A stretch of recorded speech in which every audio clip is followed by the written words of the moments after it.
Hello, weary travelers, and welcome to another fantastically chronicled adventure from the world of Pokemon.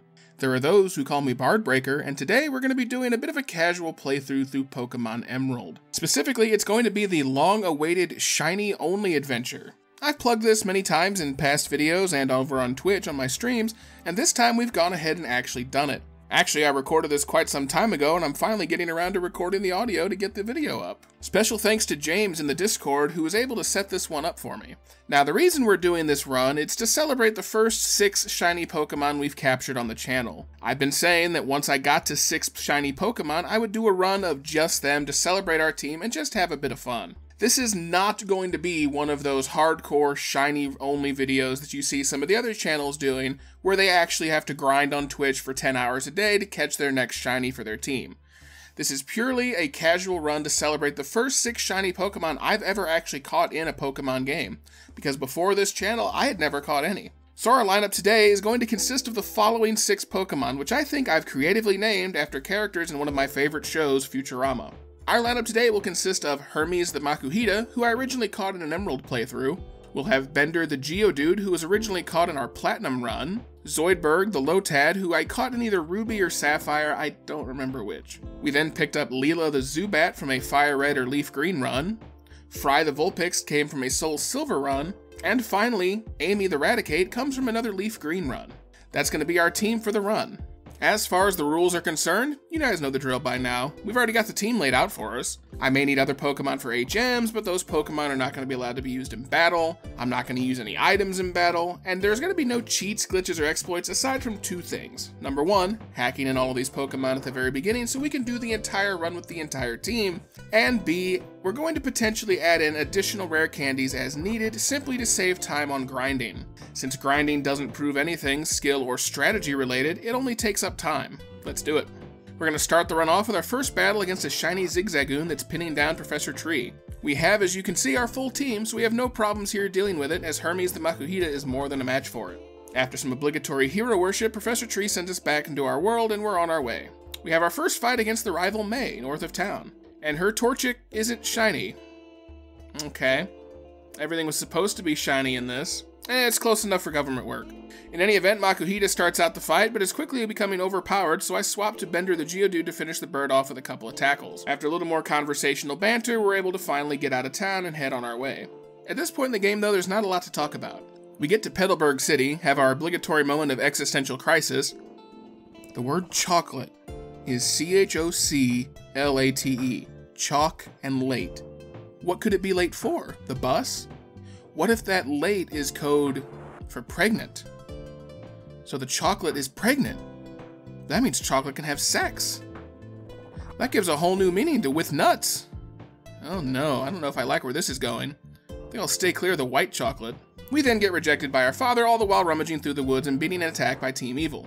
Once we make our way into Rustboro City, we have to do a bit of grinding. I haven't actually added the rare candy yet to get our team up to snuff.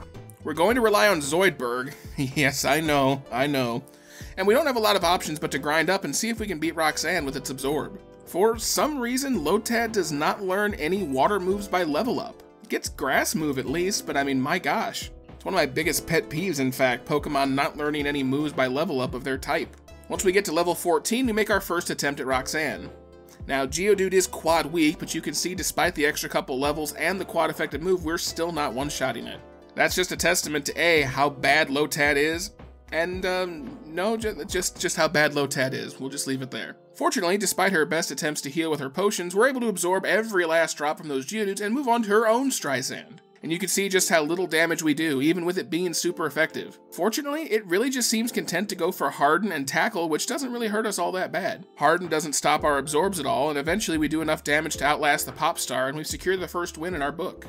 Nice. Now, before we roam southward to our next adventure, though, we do have to do a bit of housekeeping. So I'd stop and pick up a Shroomish for cut later, nicknaming it Snipticus the 57th. Long may she cut. And wait, Shroomish can't actually learn cut. That makes it a false god. Begone with you! I cast you out! To fill the void on Mount Olympus with our first real deity of the run, I stop and pick up a Slackoth for strength later, nicknaming it Bicepticus the 57th. Long may he lift, and proceed down the river Styx. to get to Dewford Town, where we complete Package Delivery Simulator and deliver the letter to Steven. Now, while traversing this darkened cave, since I foolishly forgot to catch something for Flash earlier, and I won't be using Zoidberg for it, I decided to go ahead and pick up Sableye to do so, nicknaming it Flashelius the 57th, long may he shine, and then can proceed to Steven. Now, normally in my runs, I've already beaten by Brawly at this point, but this time I decided to skip him since I don't have anything really good for him, and I go back to Mount Stone in Rustboro City where he gives me the experience share. This will definitely help start leveling up my team. I decide then to go to Slateport City, and after a bit of housekeeping, head north to fight our rival May. Raticate is out first to deal with the Wingull, and though we get confused, we're able to bring it down well enough.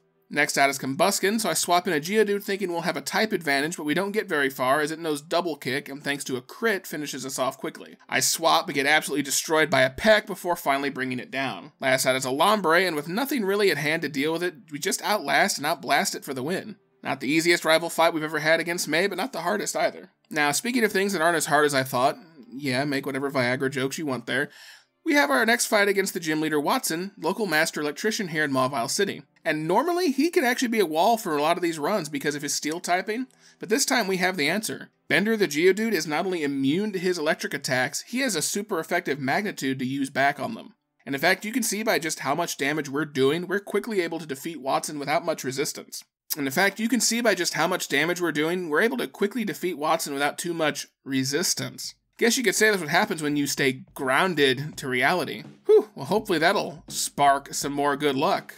Now at this point, the game opens up for us a bit, but there's not a lot to do here. The game's pretty bloated, and we just have to move from one area of the map to another, beating lots of trainers along the way. Not much to speak of here, it's a really bloated game. Something about a meteorite that I'm sure won't be necessary at all for the rest of the game, but along the way though, we do stop and catch a Tailo for Fly later, nicknaming her Flapsity the 57th, long may she fly, and then we decide to circle back and take on Brawly for our third gym badge, even though he's actually the second gym leader. Fortunately, you don't actually have to play the gym leaders in order, at least at this point in the game. Now that's why I've circled back at this point, now that I've got Zubat high enough to know Wing Attack, and you can see just how well that's doing. We are already quad resisted to his fighting moves, but to have a super effective move we can use on offense is very nice. We actually get very lucky and land 2 critical hit wing attacks in a row to take out the Machop and the Meditite. Makuhita is out last, and we do have a bit of trouble overpowering it just because he's got potions and keeps using Bulk Up. But eventually Brawly runs out of his aspirin and we're able to wing attack his Pseudo Sumo for the win. Speaking of winning, it's time for the first of a couple major fights against Team Evil leadership. First in line is Maxie, who's in charge of Team Red. Now you can see we have a bit of trouble going against his Mightyena as it actually takes out Zubat in the process. I go ahead and swap in our Makuhita, but he swaps into his own Zubat. I go for Geodude, which should be good in theory, but it's slower than everything, so even with Rollout, we actually managed to nearly lose it to Camera Up before bringing it down. Once he swaps out Mightyena though, we lose our Geodude just because we're too slow to get the stage 4 rollout out. Last out, we bring out Makuhita, who survives the bite, lands another Vital Throw for the win. After that, something rock collecting, something hiking, and that brings us down to Lava Ridge Town where we can have our next gym match against Fire Leader Flannery. And she's certainly got a fiery rage within her as she just flat out takes us to town on our first attempt. You can see that her Sunny Day Overheat combo is just way too much for us to deal with. We're gonna have to reset and try again, we just did not stand a chance there. So if at first you don't succeed, try again. This time we go for the same strategy as before. I'm going to go ahead and use Defense Curl with Geodude, double our rollout's power, and just try to go to town. It takes 2 hits on the Numel, which does some damage to us and gets a Sunny Day going. Slugma is no challenge at all on the 3rd stage rollout, but the 4th stage rollout under double power one-shots the Camera Up. That was very fortunate, but only because it missed the overheat. If it had landed, we would have lost. Last out is Torkoal, which is actually pure fire. I always think it's fire and rock. Thank you, Emil. And as such, takes double damage from the already double-powered base rollout move. So that was already hitting for like 1,000 base power, plus we got stab and we did double damage on top of that. Whew, that's a lot of damage. Somebody get the flex tape. So with that, we've got our 4th badge and we can head back to Petalburg for the best family drama this side of the Maury Povich show. Unfortunately for us, our father Norman doesn't take it easy on us and he just beats us again and again. Our team is really just too underleveled to make much of an impact here. The opening Spinda can be a problem with its Teeter Dance and Psybeam, and then of course you have a Slacking to deal with, which, well, it's a beast of a Pokemon, it might as well be a legendary. We really are in trouble here. We're just gonna get kicked to the curb here. Alright, time to level up. So I spend a bit of time getting everybody on the team up to level 31, the same level as Norman's Slacking, and make a few more attempts. It still doesn't exactly go exceedingly well, as the first Spinda can still be a problem. Finally, I do get a run where we manage to one-shot Spinda with a critical hit Vital Throw. Vigoroth comes out and we get a Vital Throw in on it before it brings us down. I swap to Geodude and take a couple of feint attacks, but ultimately get our doubled rollout in motion and bring it down. We're gonna have to reset the rolling on slacking though, and that ultimately proves a problem as it knocks us out in the process. I swap to Vulpix, and here's where things get nice.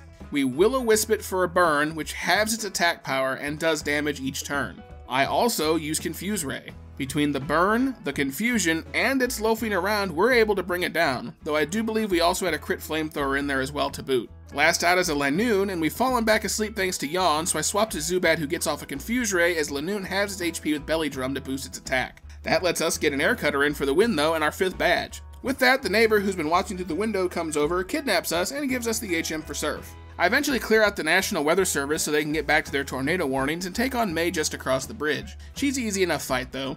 Geodude can roll out for a bit, but eventually gets taken out by a Lombre. We swap to Zubat though, get a couple of Air Cutters off, and that's all we need to win the fight. May hands over the HM for Fly, and we're able to proceed to the Doubletree Inn, to Fortree City, and take on Winona at the Flying Gym. And this is a match where we can't just put on rollout and cruise control. We actually have to have a bit of strategy here because while Geodude is great, it gets stab on rollout and all, it's slow and gets one-shot by Pelipper's water gun. So we lose over and over again trying for rollout before I finally tweak the approach a little bit.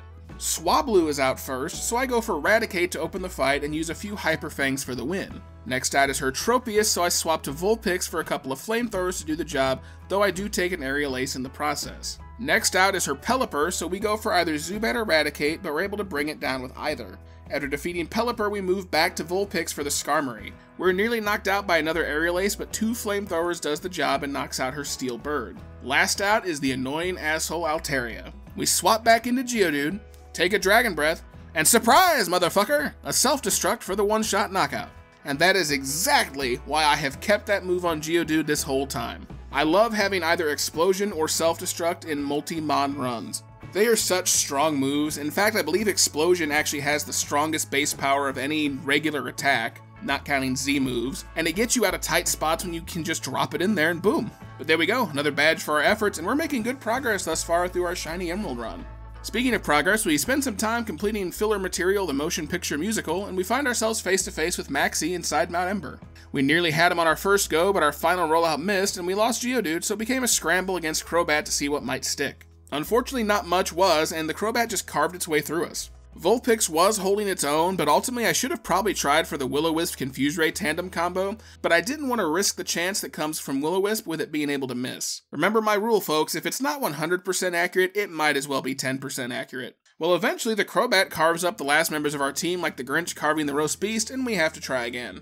And once we make our way back to the Crobat, we do in fact try for a Will-O-Wisp Confuse Ray combo. And this time, thankfully, Maxie doesn't actually even have any full restores, so we can just sit back and bide our time until his bat burns to death in front of the cute little yellow fox that spelled its doom to begin with. With that, Maxie leaves frustrated that he's not only lost to a kid, but that he's also colorblind and no one ever told him until now. From there, we have even more filler time as we have to clear out the Team Aqua hideout, and even though Archie isn't there, we can finally make our way to Tate and Liza at the Psychic Gym. And interestingly, this is finally a run where I don't have to catch a Magikarp. We can just go in with the team that we have. I reckon we're a bit underleveled, but I do decide to give it a go just to see where we stand. And, yeah. Let's just say it would have probably been almost better to go in with a Magikarp. Look at how bad this goes. We don't do anything. We're outsped by everything. We do virtually no damage on the rare occasion we can even get a move off. That's, like, just really, really bad. There's no other way to put that. We have absolutely no chance here at all. Time for some rare candy. And at this point, folks, I actually didn't write this battle down in the script. It literally says, after getting everyone up to level insert, we take on Tate and Liza again, insert battle. So, rather than inserting the battle, because I can't be bothered to go through the several files of footage to look for it, let's just have a word from our sponsors.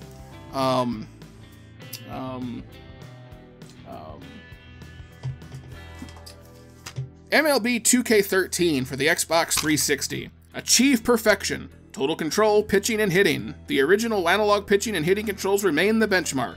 Unmatched control and realism allow you to feel the action on both sides of the plate. My Player. Experience the journey from minor leagues to MLB stardom. Choose your path, customize your player, and work your way to the top. MLB Today. Take the field in an authentic environment pulled from the real-life MLB season, featuring the latest rosters and lineups and relevant commentary and stat overlays. MLB 2K13 on the Xbox 360 from 2K Sports. Rated E for everyone. Anyway, in case it was unclear, I'm not actually sponsored by a 9-year-old Xbox 360 game.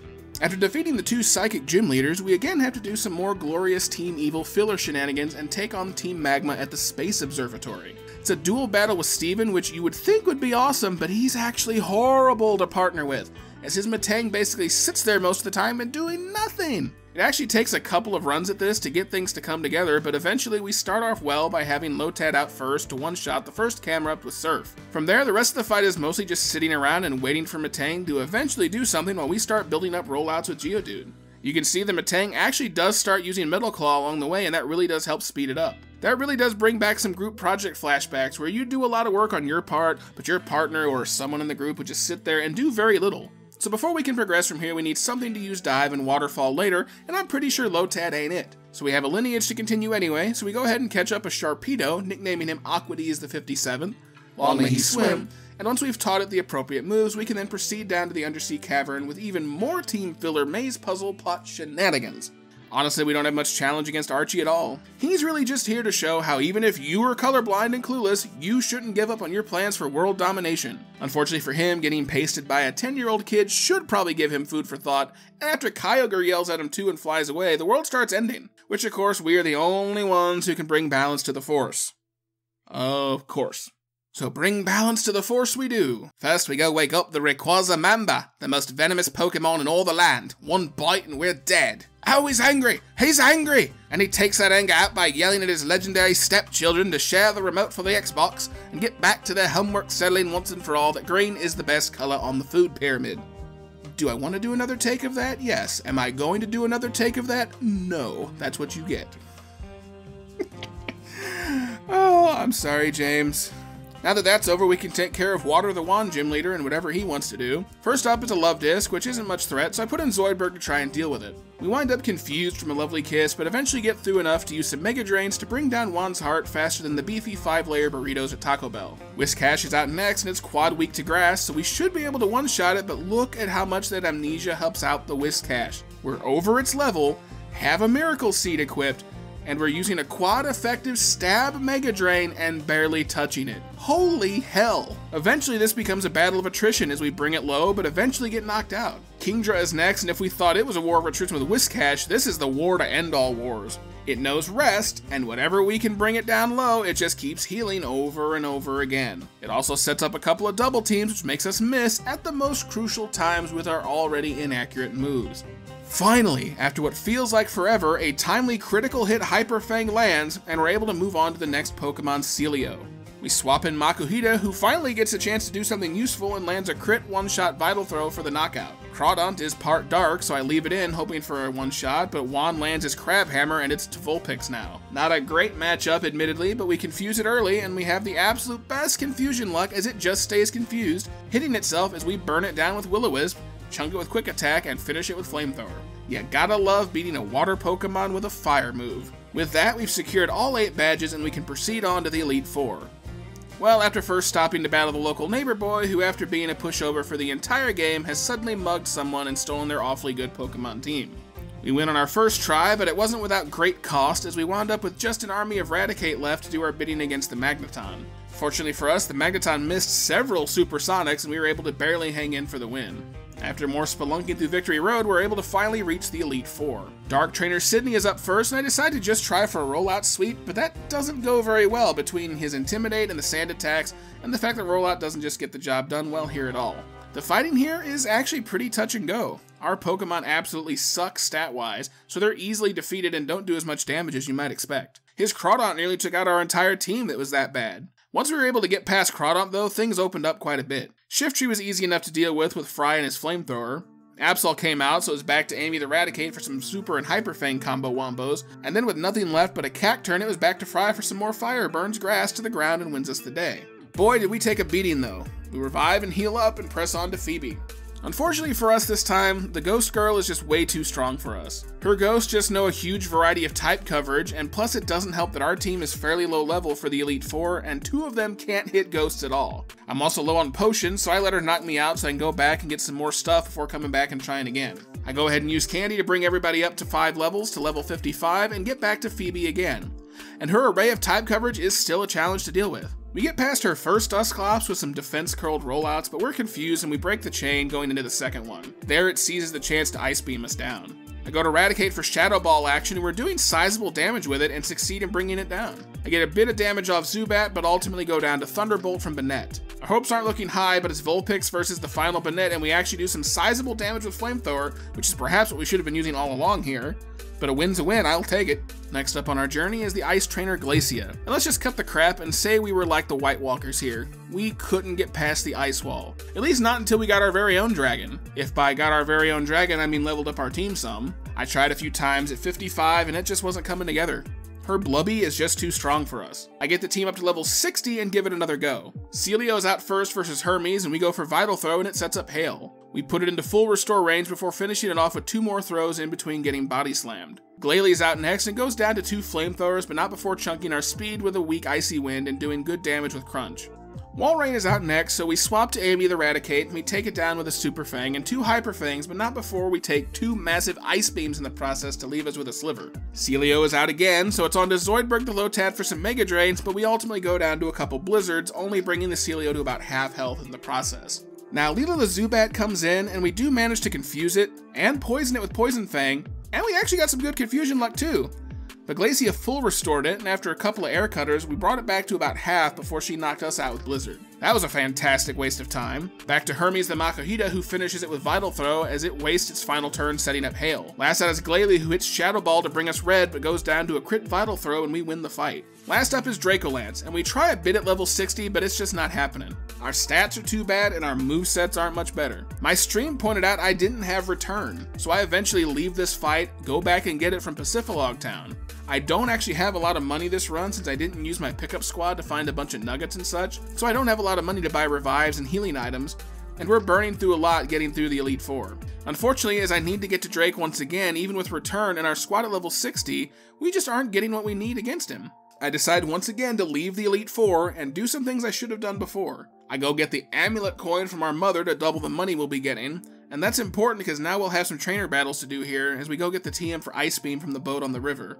Once we secured Ice Beam, we make our way back to Drake once again. It takes many tries at level 60. I could just overlevel, but that takes the fun out of it if you just overlevel when you could see you're making progress. But our very next run, things shape up pretty nicely too. His Shelgon is out first, and we go for Defense Curl with Bender the Geodude. After that, I take a Dragon Claw for about half damage and hit back with an Earthquake for good damage as another Dragon Claw brings us down. Here I swap to Amy the Eradicate to finish off Shelgon with a non-necessary critical hit. Altaria is out next, so I stay in for Return as it goes for the Dragon Dance. I still outspeed it, and another Return brings it down. Kingdra's next, and really with no good answer, I stay with Amy for Return as it Dragon Dances again to boost its speed, but we still outspeed and another Return brings it down. We're still sticking with Amy here against Flygon, and we go for another Return and it hits back with Earthquake. I weather it better than I thought and smash another Return to bring down Flygon. Last out is Salamence, and we've got a lot of our team ready to go here. I swap to Lila the Zubat to take the Intimidate for us. We get hit with a Rock Slide and go down, but with the Intimidate off the table, I can swap back into Amy and land a full power Return to bring it down to half. We get hit with a Dragon Claw, barely surviving it as it heals with a berry, putting it just out of knockout range as we bring it to a Sliver and it Dragon Claws us down. It's back out to Zoidberg as Drake full restores. We go for Ice Beam for a bit over half and it Dragon Claws us. We survive, which gives us the opening for a second Ice Beam for the win. Hooray! Zoidberg is the hero! Last out is the Pokemon champion Wallace, who's definitely, totally not gay. He's just got style. In any event, we're still trying not to do this with just brute force over leveling. I try many times at our current level of around 60 to get through, but we just don't fare very well. It really sucks that Geodude is borderline useless here, being quad weak to everything on his team. Foreshadowing. And Vulpix isn't exactly seaworthy either. And the other 4 that we do have don't have anything that's super effective against water except for Mega Drains from Lotad. So we're not in a great spot here. Ultimately, my fiance, who'd been watching for a bit, decides he wants to dictate the battle, so we try things his way to see how it goes. Wailord's out against Amy, and we hit Return to bring it down to just under half. For the first time in our many attempts, it goes for Water Spout for a bit of damage, and we finish it with a second return. Tentacruel is out next, and we go for another return as it misses Hydro Pump. Wallace full restores, allowing us 2 returns to bring it down. Ludicolo is out next, and we land a return while it goes for Double Team, but we break through the evasion buff anyway to knock it out. Whiscash is out next, so we swap to Zoidberg just to bait out a Hyper Beam so that we can swap into Leela immediately and it goes for Amnesia. While in, we decide to try and be useful and go on for a Confuse Ray just as it goes for Amnesia again. Can't really do much here with our Zubat, so we go ahead and try for Poison Fang while Whiscash hits itself over and over. Somehow, our Zubat eventually survived a Hyper Beam from the Whiscash, so we just keep trying to poison it.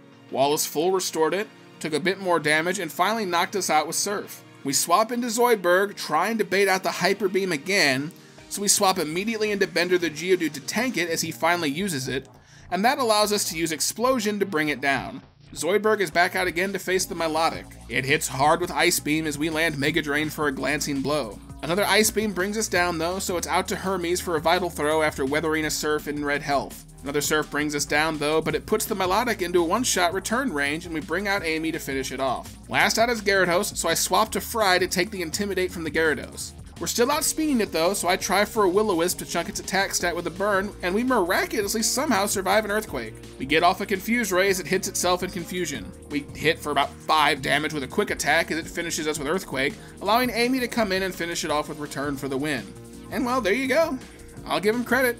With my fiance calling the shots there, we secured the win and beat the run. Our team's in the Hall of Fame and the credits roll. And with that, our all-shiny team has beaten the game. But of course, the challenge isn't completely over. We still have the post-game fight against Steven Stone we have to try to beat. And side note here, you may notice Aquadiz is in my party now. You actually have to use Waterfall to get to Steven, and unfortunately no one can learn it on my team. So Leela draws the short straw and has to stay behind in the box for this fight. And you can see we just don't stand a ghost of a chance at this level we arrive at. He's got massively strong Pokemon that are quite a bit higher level than us, and you can see we don't get anywhere near him at this level. We gotta try higher. And I try again and again every 5 levels or so, but it's not until all the way at level 95 that we're finally able to get somewhere with Steven. It's Fry out to face Skarmory for a one-shot Flamethrower for the knockout. Swapping into Bender for the Metagross, we barely survive a Meteor Mash and hit back with a massive Earthquake that nearly one-shots it. A Citrus Berry and a full Restore give us another Earthquake, and a missed Meteor Mash gives us the second Earthquake we need to solve all of life's problems with bending.